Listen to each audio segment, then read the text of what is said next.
How you doing, first graders? Okay, today we have a few things to do. The first thing we're going to do is grammar. So we're going to look at sentences, and I'm going to show you what those look like.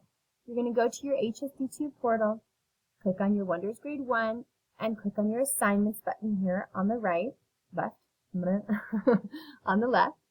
Then you're looking for these 3 activities. Now you're going to do them in the order that you see them here. So you're going to do the grammar song first, so listen to the grammar song. Then you're going to pull up this first mechanics activity, and let me show you what it looks like.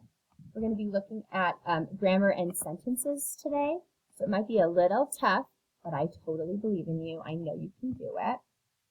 You've done a couple of these so far, and you've done very well on them. So this one says, find the errors. Select the word that needs to be changed or that needs punctuation after it. Then choose the proofreading symbol that will fix the error. So, Al can see the cat. What does this sentence mean? A period. Good. At the end, there's no period. So I click on cat, and I add a period. Now, if I needed to add a question mark, Al can see the cat. That's fine too. But in this particular sentence, I'm not really questioning whether he can see the cat. I'm making the statement that he can see a cat. Then I click the check button. It says it's good. I click next, and it takes me to a new question. This one says, is Nick sick? Is that a statement or a question?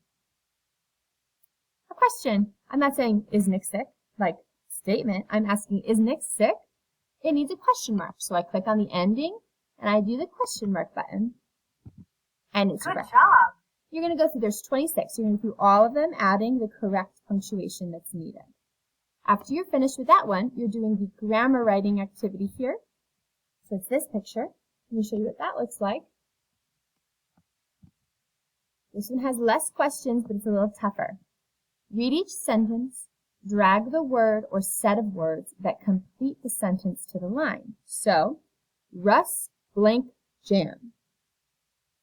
Russ likes jam, Russ pack jam, Russ jump jam, or Russ job jam.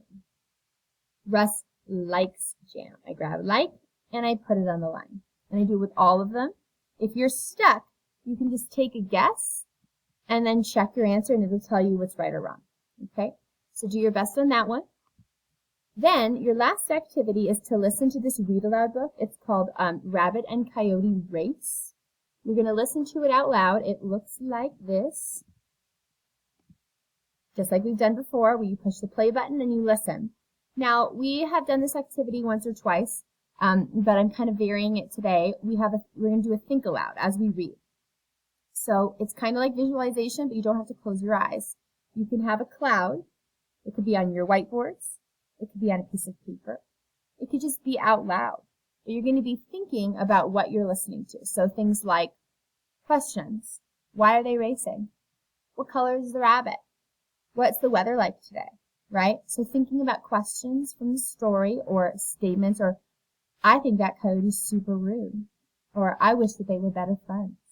So listening and thinking aloud and drawing pictures in the think aloud cloud is always the best way to go, I think. Or even if you can write some words, that's good too.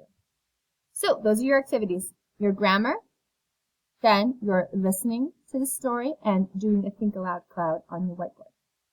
All right, guys, have a great rest of your day, and I'll see you tomorrow.